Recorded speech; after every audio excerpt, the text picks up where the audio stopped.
Welcome to another episode of Systematic Geekology. This is a space where we seek to create and cultivate healthy conversations between those things we geek out on and the philosophical and theological questions that often arise out of our fandoms. Like, what does it mean to be human? What makes a hero? What makes a villain? How do the stories and narratives we geek out on shape how we live in the world? We are your priest to the geeks. We aren't all ordained, but we see ourselves as mediators at the intersection of geek culture and going deeper in our faith. We don't always have to agree, but we do respect each other, and we see everyone as a beloved child of God. Everyone geeks out on something, so come geek out with us and enjoy the show.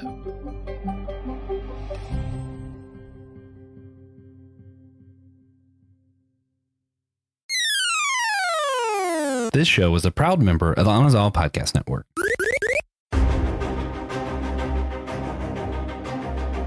You have no enemies. No one in the world is your enemy. There is no one you need to hurt. That's a quote from the manga Vinland Saga we're going to be talking about today in our Faces Behind You series as we discuss the characters behind the main characters in some of our favorite franchises. Thors is awesome. TJ agrees. That's the end of the episode. Hope you guys enjoyed it.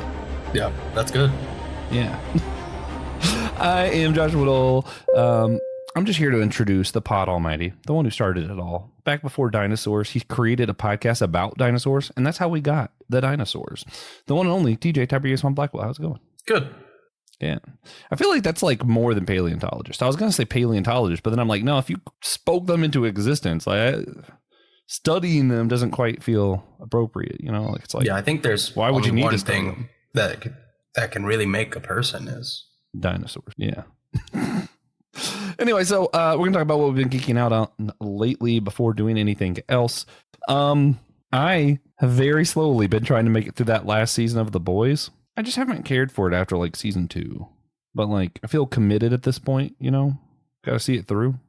I like the messaging and everything. It just like the tropes and everything. Fallacy. Just like the tropes and the gimmicks and everything. It's like okay, you can only see someone get beat up by a penis so many times without being like, yeah, and you know, some points just okay. Yeah. Happened to me last week. You've been geeking out on anything other than work? 8, yeah, Tekken 8. Nice. It really is great if you want to get into something that is more complex than like real life. Mm-hmm. Yeah, that actually sounds terrible. I want something less complex than real life. Yeah, don't play Tekken. Yeah, well, I'm just gonna watch some Disney movies. Yeah, that's my new geeking out. Preparing to go to Disney World at the end of the year. Yeah. Really am. I'm so excited. So guys, consider rating and reviewing our show wherever you get your podcast. If you like things that are just people talking about things, there's no reason not to vote for this with your ratings. Words are hard, guys, and it will help me come up with better words if I can work less and podcast more. And the only way to do that is if you rate and review our show so more people think this is important and I can spend more time on this than work. Yeah. So your small donation, small donation of like $130,000 a year. Yeah. Will allow the two of us to just stop working. We'll just do this for you. Yeah. True. Speaking of small donations, we do want to thank one of our financial supporters today. I'm shouting out Ethan Overcash. Ethan, you're amazing, dude. Thank you so much. I've met him before. Love him. I'm hoping to meet him again at Geek Camp here at Lutheridge near the end of this year. So if you guys want to know more about that, maybe I'll remember a link in the show notes. And if not, follow us on social media because every so often Will just takes over and posts about that event because he gets really excited about it. We're also really excited about Will, so that's fair. If you want your own shout out, like Will and Ethan, you can become an official member of Systematic Geekology by going to our website. The link is in the show's description, and you can learn more about that there. Same website, you can buy a t-shirt. You can, leave a one-time donation. You can find some other bonus content. The t-shirt for this year's annual theme, the Faces Behind Us, looks really good. I love it, especially in purple, because it looks good in purple. Things that look good in purple make me happy. Yeah. So if you want to check that out, that's also on our website. And, it's only going to last the rest of the year. And now we're more than halfway through it. So now saying that means something. Yeah. Gotta hurry. Yeah. So So check out that t-shirt, some of the other designs, etc. If you want to hear more of us talking about the faces behind us, the people that inspire the main characters from our franchises, same, just down below description. There's a different link for that.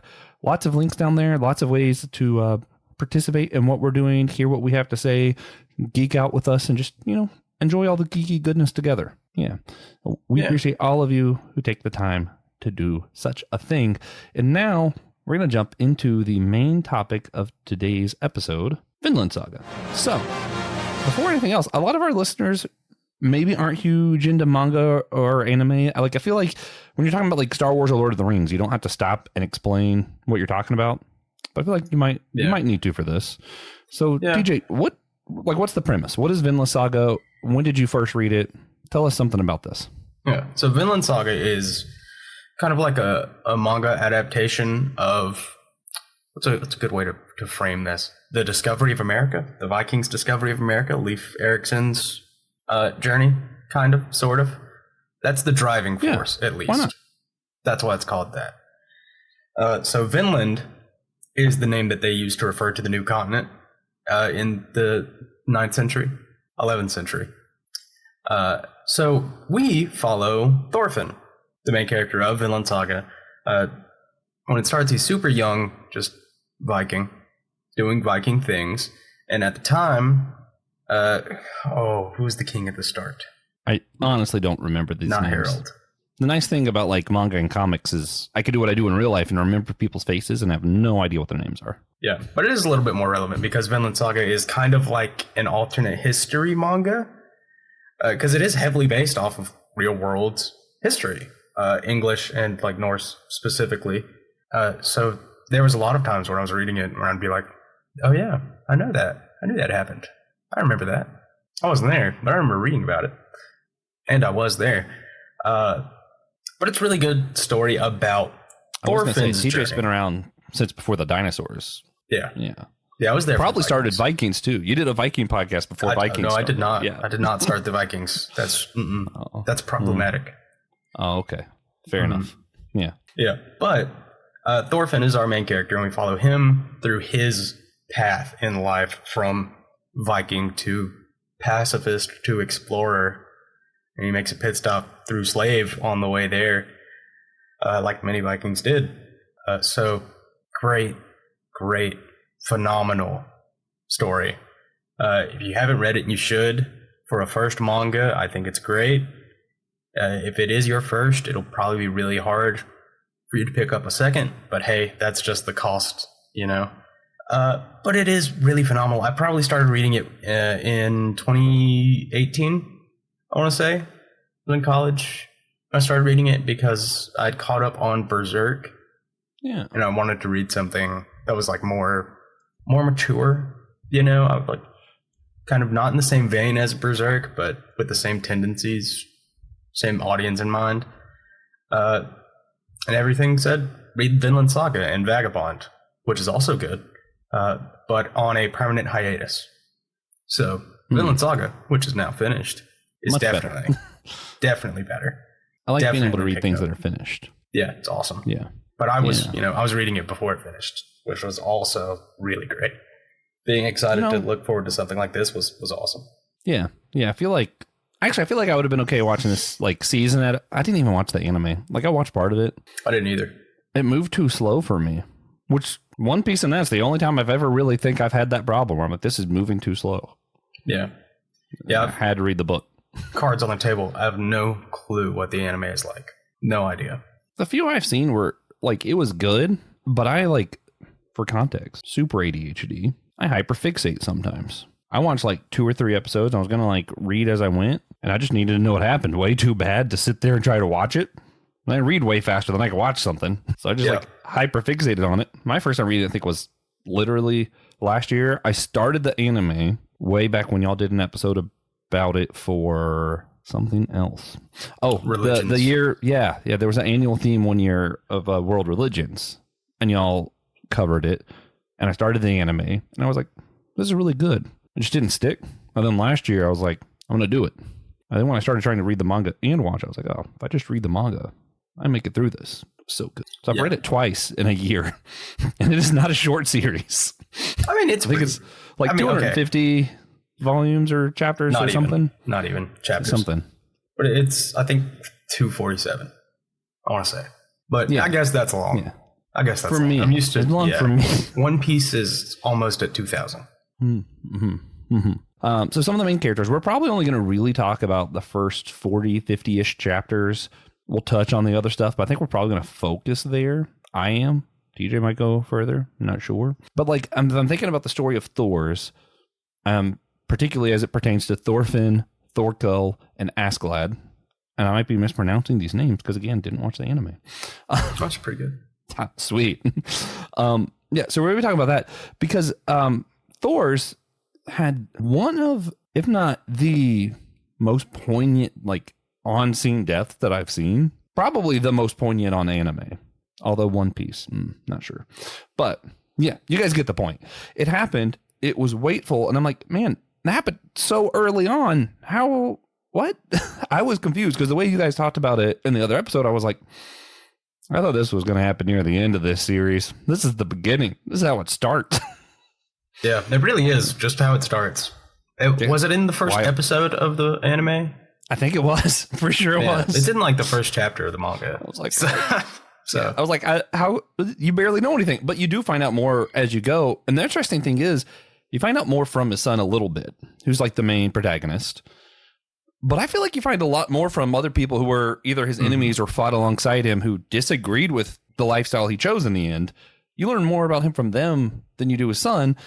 And it's like they really respect him, even his enemies. Like, I respect this guy. And I don't know. I thought that was really cool. And just seeing how that made impacts on other people who weren't necessarily impacted in the way that you usually think of it. Like, oh, yeah, I'm going to be like him. It was more of a, I respect that guy. And even if I'm not going to join that side all of a sudden, I know that there's a level of honor to this thing that actually matters. Yeah, I look up to Thors a lot. That's kind of the person I'd like to be. You know, like 6'8".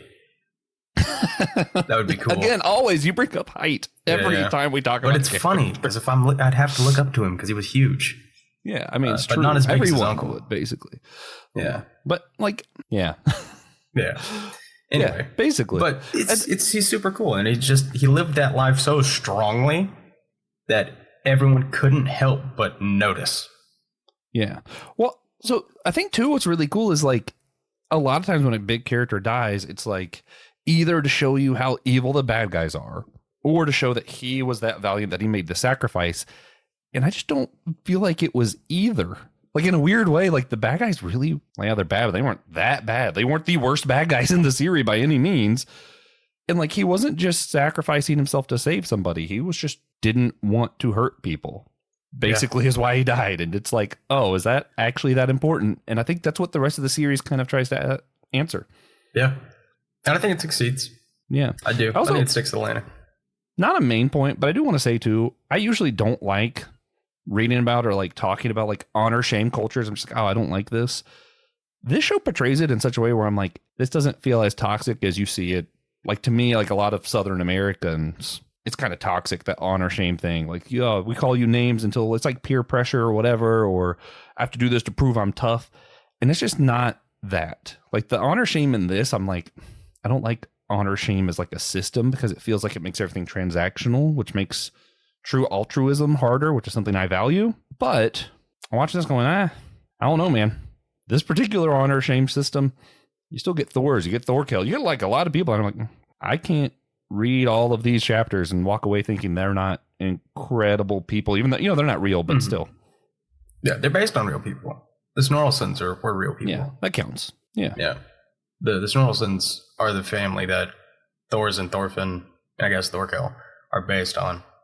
But they historically are the reason that we have so much Norse mythology. Snorri Sturluson was instrumental in keeping that mythos alive. Which is, by the way, Thor's dad. Snorri Sturluson is Thor's dad. Crazy. Grandpa's getting thrown in. But so I mentioned we want to focus on Thors, Thorfinn, Thorkell, and Askeladd. If you had to give like a one sentence summary of each of these characters so people know for reference who we're talking about. Who are Thors, Thorfinn, Thorkell, and Askeladd? Thors is the father of the protagonist and the main driving force behind his internal conflict.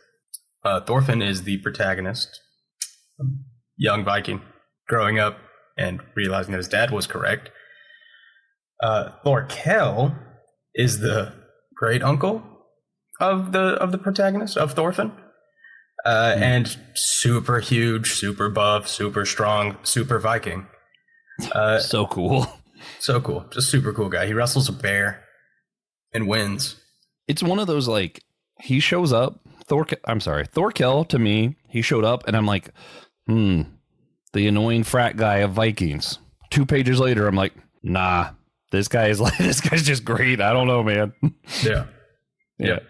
And Askeladd is, for at least the first half of the series, the main antagonist, who, further enforces Thorfinn's inner conflict. He's the one who's responsible for killing Thors. Yeah. Which, for me, and I don't know if this is because, like, I'm just a freak, because, like, I'm weird, but even when I read it, it felt like going back to, like, Harry Potter, and it's like I'm supposed to suspect Snape the whole time, and I'm like, nah, this guy's good. I don't know why, but this guy's good. Like, I just kind of tell. Yeah. But he's not good. He's good for Thorfinn, but he's not good. He's definitely a bad guy. Yeah. But he's not evil. Yeah, that's what I mean. Not beyond the amount that they're all evil, which is a little bit. And that's why Thors attaches himself to that, what's a good word for it? Stoicism and inaction, as he does, because of that guilt. But that is what we're going to talk about next, because of Thors' life and change, going from one of the strongest Vikings around, as a part of the Cham's Vikings, to a pacifist who refuses to hurt people, who throws aside his weapon, says, hey, this is how a warrior should live. This is how you're supposed to live. I have no enemies. We are all, we're all people. It was kind of his point. But the strength with which he lived that life is what had such a strong effect on Thorkell, who is, at the time, legendary Viking general who's just kind of, if you can afford it, hire Thorkell and you'll get the job done. Askeladd, who just genuinely could not understand why someone with so much power as Thors would cast that all aside. And Thorfinn, who, by the way, can we pull that picture up again of Thors as a pincushion standing on the boat? Thorfinn, if you're watching, Thorfinn is sitting like right there. Thorfinn just had to watch. Yeah. So pretty tragic. Yeah. Pretty tragic. And he's young. He's super young. He's like 12 when that happens. And he just has to live with that and fight against that ideal that his father upheld, because he can't wrap his head around it. And he just becomes a super violent, super cool kid. Yeah. Until he becomes cooler and less violent. Yeah, he becomes cooler and less violent. But he's so cool. Which really, so I think that's what provides some of the most interesting relationship dynamic is between Thorfinn and Askeladd. And it's because of this moment where Askeladd's like, oh, this guy really was committed to nonviolence. And then you have this kid who's like, honor shame culture, but he's like, I'm going to defeat you, Askeladd. And I was like, okay, come along. I'll give you a chance to fight me every so often if you do these things for me. And Askeladd refuses to ever kill the kid, knowing that the kid's whole mission is just to kill him. So it's kind of a really weird antagonist relationship there. Yeah, and the reason Askeladd's plan, I think, if I'm remembering this right, was he was trying to get Thors to break on that oath that he took and lash out against them. And in watching him not do that, realizes that he was wrong, and that's what encourages him to take Thorfinn under his wing and teach him what life is like, and life is not good. This is the Middle Ages. Life kind of sucks, especially for Vikings and mercenaries, because Askeladd's not even a Viking. He's a mercenary, which is different. Yeah, because he's not really good or bad. Deadpool. He's a deuteragonist, technically, I believe. Yeah. Instead of a merc with a mouth, though, it's a merc that's honor-bound and heartless. Askeladd's such a weird character. Okay, we do need to move along a little bit. Thorfinn, though, we see him, most of the time we see him in his teenage era here. the first, again, 40, 50 chapters that I really wanted to focus on. But you do see him afterwards. And so I already mentioned that how weird that relationship with Askeladd is. Askeladd dying really changes the narrative of Thorfinn. And the funny thing is, I'm convinced that the reason Askeladd never killed Thorfinn was because of Thors. And I'm convinced the reason Askeladd eventually died and didn't risk Thorfinn's life in his plan, again, goes back to the impact Thors had just by virtue of his own character. So I guess in a weird way, so we see how Thors impacted Askeladd.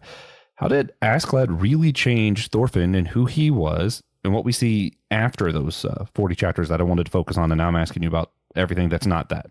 Yeah. So it's really interesting. The biggest change that Askeladd causes in Thorfinn is kind of the message that Thors tried to teach him through dying. Accomplishing that goal kind of let Thorfinn focus on what that meant and what that meant for his father. And it destroyed him with guilt, basically. And they lost, of course, and he became a slave. And that caused a little bit of character development. And it's during that time where Thorfinn was like, oh man, okay, my dad was right. My dad was right the whole time. I have no enemies. There's no one on Earth that is my enemy. And he stopped using weapons. And he doesn't pick up another weapon for the entire series. Not to use, at least. He'll pick them up to say, hey, we don't need these. Yeah. But he does that but once. I feel like he still embraced violence slightly more than his dad, I feel like he was still like, no, when it's necessary, I'm going to do it. Yeah. His dad was never that, which I don't know. Like, I feel like a certain level of pragmatism, you guys know, like, I'm not a big fan of utilitarianism, but stand on virtue. But if something's just totally impractical, maybe don't be stupid also, you know? And by the end of the story, though, he does reach that point where he's like, violence is never the answer. Violence can't be the answer. But that's only like the very end. Up until that point, he's like, yeah, weapons are lame, but these hands are for everybody. Which honestly was a much cooler fighting style. Yeah, I don't know. Being a kid and using two knives and just running around like a demon was pretty cool and funny. I do think those first 50 chapters would be a much more fun video game. Yes. Yeah. All right. A lot of if it was all adapted, a lot of it would just be sailing. Yeah. And not like fun sailing. But with good music, hopefully. I mean, Viking music. Viking music's cool. It's drums. Viking metal. Okay, fine. So, we kind of already went over Askeladd, so I'm going to skip that here and just ask you, Thorfinn. I mentioned, to me, at first he came off as like frat dude, and then 2 pages in, I'm like, oh, this dude rocks. Let's dig a little bit deeper. So, who's Thorfinn? We kind of learn, Thorkell. We kind of learn about his relationship with Thorfinn's dad after Thorkell kind of beats the crap out of Thorfinn. But you know, after a few encounters, he's like, I respect this kid. You're a lot like your dad. And he's like, wait a minute, what? Yeah. Tell us something about that, what his relationship with Thors was, how Thors impacted Thorkell, and how Thorkell eventually makes a difference on Thorfinn. Again, relationships are all entangled here. See that, Will? See, I mentioned the thing. So, I'm sorry, I lost my thoughts. I was going to say train of thought, but it's all gone. Thorkell, honestly, is like that big, super strong Viking guy, but he's also he's a stand-up guy. He's a real stand-up guy, and he loved his nephew Thors, and he respected him because Thors was the only person stronger than Thorkell, basically in the entire world. Yeah. So he took that and he was like, okay, well, if Thors really died for what he believed in, maybe he believed in something that made some sense. He didn't agree ever. He stayed himself, but that respect again allowed him to change his perspective a little bit. And then when he meets Thorfinn, he's like, "Oh, you're Thors' son. We're cousins, you know?" Yeah. And they're like fighting to the death at the time. He's like, "It's a great series. Yeah. It's a lot of fun. It's awesome." I think Thorkell. This is gonna sound really counterintuitive to that whole thing where I'm like, honor, shame, culture, and toxicity. Thorkell just wants to fight people, man. Like them, it's just a big sport. He's having fun with it. Like he's literally a few times choosing what side of the war he's on based on who can I fight the most? What's the hardest challenge? He wants a challenge. He wants to fight. He knows his purpose in life. He's committed to it. That's what he's going to do. So, like, I love Thorkell for that. Even though, you know, I don't love violence. And I don't like the whole honor shame making us do things that maybe aren't always the best thing. But Thorkell was pretty awesome. And then like one of the coolest moments is actually this, to me, I really like this scene. I call it a scene. Is it still a scene if it's manga? Anyway. Yeah. Thorkell, Askeladd, and Thorfinn are all kind of in this one place. Askeladd's injured. Thorfinn and Thorkell are about to have a big fight. And all three are present, and Askeladd's kind of giving Thorfinn tips to win this fight against Thorkell. And Askeladd's kind of been the antagonist the whole time, so it's kind of weird. TJ, could you unpack like what's going on in this scene and like what changed after? Because after this, they all kind of team up and move forward together into I don't remember where they go from here. In my mind, big city time. But that's not what it's called. Yeah. But could you unpack some of this scene? I can try. I'm no literary analyst, but it serves as a good representation of that conflict that I was talking about in Thorfinn, where he's trying to choose or trying to understand his dad's point of view and also his own role in the world, where he's probably the most dangerous 16-year-old alive, but he's fighting against like a real living legend. And it's at this moment that he starts to, this arc, this little mini arc, these few chapters where he starts to understand that Askeladd has kind of become his father figure and that he's learned a lot from him, a lot more than he wanted to. Because, it's for him, he's just in this to kill him, just in it to get his vengeance. So this is a major turning point for Thorfinn to get him to the point where he is amenable to change. Yeah. You worded that a lot better than I was going to be able to. Yeah. So thanks. They had to get in their hits while they could. Also, Canute's here at this point. Canute's going to be the king of England. Do you think a lot of this setup was made because, man, wouldn't this scene be cool? And it was. Yeah, he had to get those out of the way because, the back half of this story is like slow burn and Thorfinn as leader and learning to be like his dad, but in his own way, and which is cool. Just a different kind of story. Very different kind of story. Great. So good. Yeah. It's so good. Oh, yeah. But it's not a battle shonen, Yeah. It gets very mature later. So they got to get all the cool fights out of the way. Yeah, which I was all about. I love the cool fights. And then at that point, you're just committed to the characters. So then you're going to be there for the drama and the philosophical quandaries and the character arcs, even if there isn't a lot of cool fighting all the time. Yeah. Oh, it's great. So, we do got to ask, as we do with all this, if the face behind you was gone, what would the rest of the story be like? So without Thors, what happens to Thorfinn, Askeladd, and Thorkell, TJ? They all probably die in battle. I'll say, I don't know. Thorfinn, he might die before he gets old enough to get into battle, honestly. If he's just in that peaceful village, by the time they get there, he's gone. Yeah, well, I mean, if it wasn't for...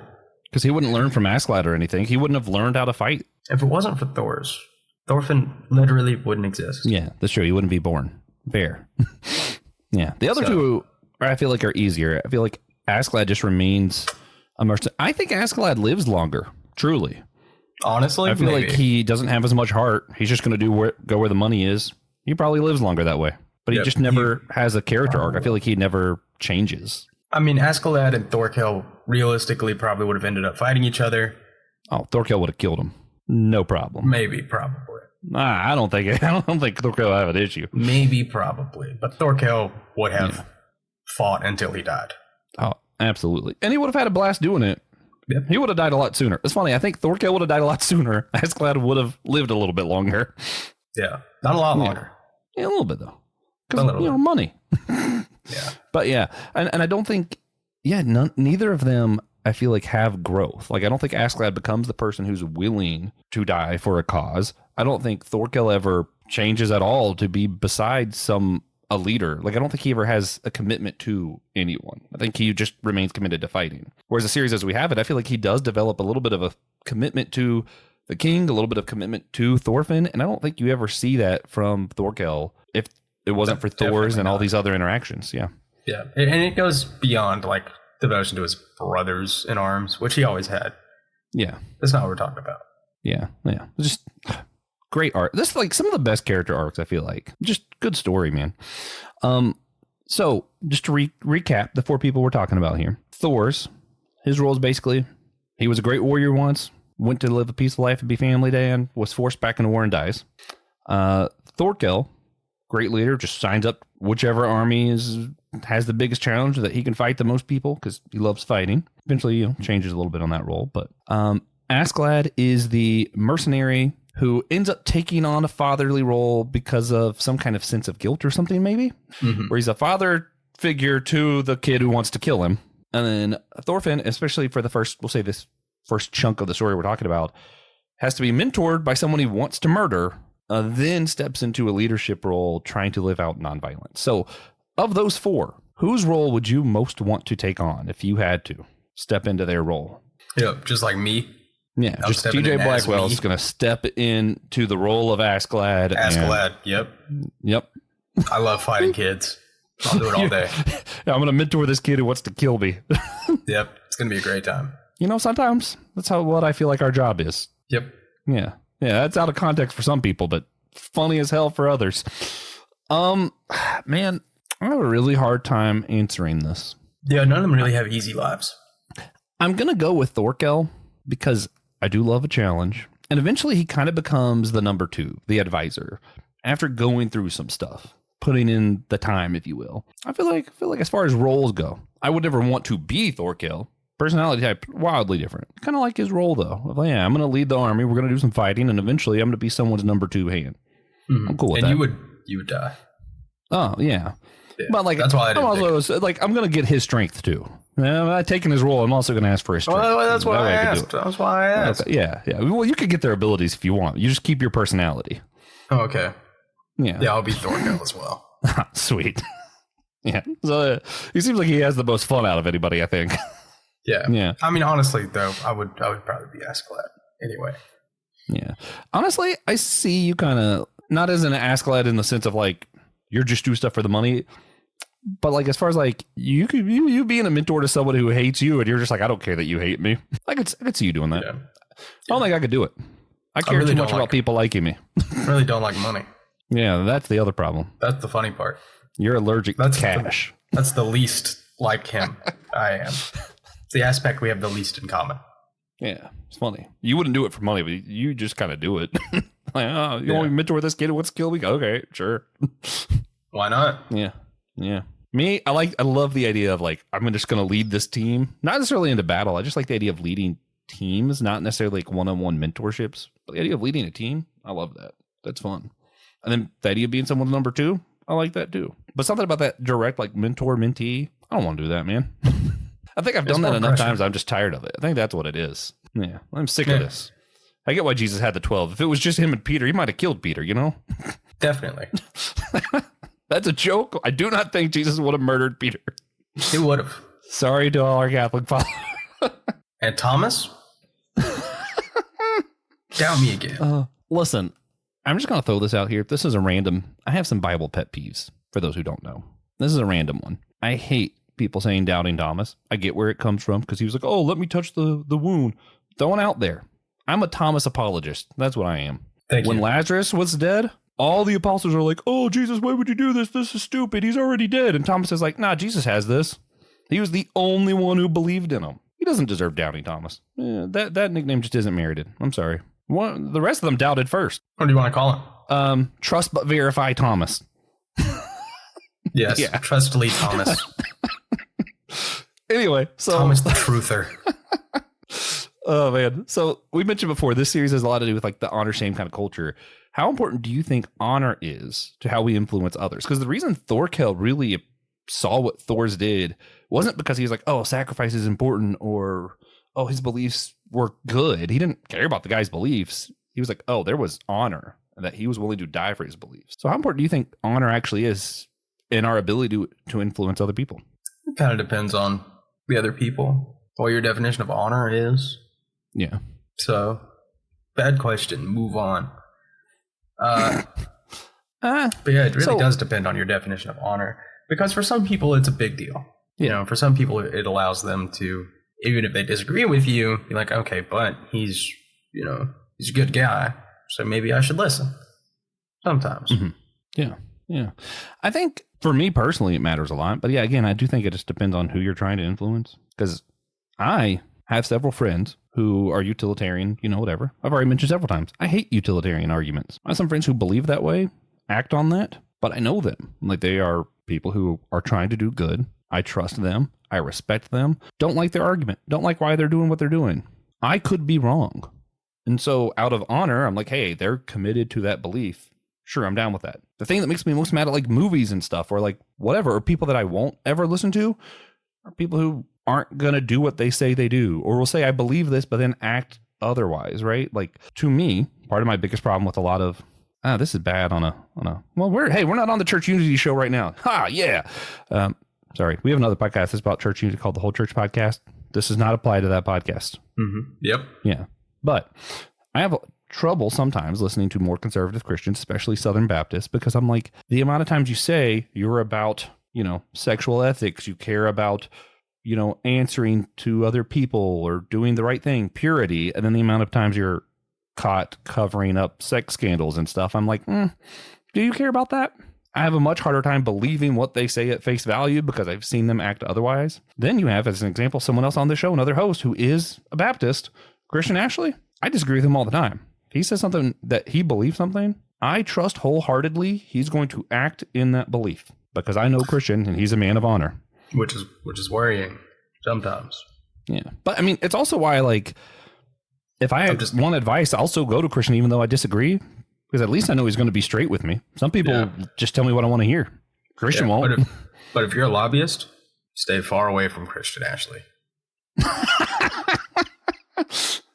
Amen. Verily, verily. All right. One last question to dig a little deeper before we wrap this up. One of the coolest things in this series is how it portrays Christianity. And it's not like, hey, everyone convert to Christianity. They were right. Jesus is the answer. But it just kind of shows like the idea of Christianity that is nonviolent, that is turning the other cheek, that is loving your neighbor, of not having enemies. And even though it's not like an evangelist tool, like that's not what the show's trying to do. It's interesting how it portrays that and how you see some of the characters reacting to, hey, we thought this was weak. You're going to just turn the other cheek, let them fight you. But then you see images like, I got to put it back on the screen. Sorry. You see images like this and you're like, yep, can't call that weak.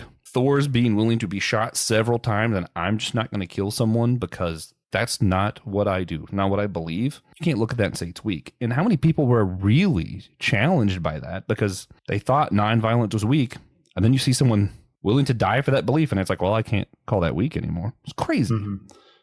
So I want to throw to TJ, how does the way we see Jesus change the way that we see things like strength and honor, whatever we mean by those things? Right. I think it is, honestly, this is a really great allegory for it, is the way that we see Thors and know Thors' strength and see how he expresses it stoically. Yeah. He expresses it through steadfast belief in his ideals. Yeah. And that's, hopefully, I don't know how you see Jesus. I think Jesus was very strong. Oh, yeah. Getting told, hey, you're going to die. But like, don't worry about it. It'll be fine. And then being okay with going and dying, that takes a lot of strength. Yeah. And it probably helps that you're the son of God and everything. But yeah, he was also fully man. Mm-hmm.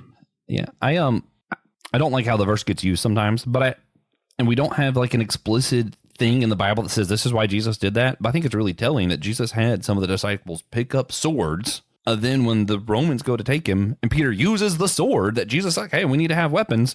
Jesus goes, hey, put that away. Like, I believe that was written in the Bible to show the intentionality where Jesus said, no, I could have chose to fight back, but I'm stronger than. That's kind of how I read that. But I don't think the Bible explicitly says that's why he did it. Yeah. So it really depends on if you view Jesus Christ as strong and honorable, I guess. Yeah. Yeah. Fair. Maybe you don't. Fair. It also, just going to shout out another episode that I haven't done yet, but I've done yet if you're listening, where I probably have talked about what I like in the new Spider-Man movies, the last two with Tom Holland, actually, where like, and it starts in Far From Home, where instead of defeating all these old Spider-Man villains, which are like, you're like, oh, they're going to show us that Tom Holland's as good as the other Spider-Man because he can fight them. Nope. He's going to cure them all. He's going to help his enemy. He's going to love his enemy. Sounds pretty Christian. It's not a Christian movie. Spider-Man never claims to be Christian, but I'm like, dang. And then in the newest Spider-Man film, the same thing happens. And in a little bit more of a dramatic way. I don't want to say exactly because, like, spoilers. But what happens in the film, I'm like, this is someone who is committed to loving their enemy unto death. And that's so powerfully Christian, even though it's not explicitly Christian. And then the cool thing in Vinland Saga is it is explicitly Christian. And I just, to me, I see moments like that. And I'm like, yeah, that ain't weak. Yeah. And unless it's really funny when it like starts to happen too, because unless you're like aware of what you're reading and the time period you're reading in, it just kind of comes out of nowhere. Like, oh, they're Christian now. Vikings, Christian? Churches here? A lot of people don't put those together. Yeah. But it is pretty funny when it just pops up. Yeah. Oh, and historically, it's actually missionary. Just weird. Yeah. All right. Cool. Anything else you want to add about Vinland Saga? How strong Jesus is? Your creation of the dinosaurs? Before we start wrapping this up. Yeah, read Vinland Saga. It is really good. Yeah, totally worth it. I said it's long, but it's not like super long. It's like it's not. If you're committed to reading in the evenings, probably a good week. You get through it. Not even. Yeah. If you're TJ, like less than a day. If you're a normal person, probably about a week. Days. Anyway, all right, let's go ahead and wrap this up. I have fun. I love doing these episodes. I like talking about the faces behind and seeing like what inspires the characters. And yeah, it's good times. We are going to do a bonus episode really quick after this. We're going to ask what other modern stories display violent and honor-centric cultures with a generous perspective. You know, I mentioned usually that like honor shame thing comes off pretty toxic, but they displayed it pretty well here. We're going to talk about some of the other stories we think in pop culture maybe display that well. For now, though, DJ, if you had to give a recommendation for others, video game, comic, anime, whatever, what's something else that you think people should check out? Honestly, Vagabond. Vagabond's great. It's a manga about Miyamoto Musashi. But if you're like Josh and you don't want to read anything that's not finished, do not read Vagabond. The author is not going to finish it for as long as his other series, Slam Dunk, is still making him money. He loves Slam Dunk more than he loves Miyamoto Musashi. So he's going to keep doing that. Yeah. So earlier I mentioned I was going to find what I was thinking of for the historic fiction author that I liked for my recommendations. And I did.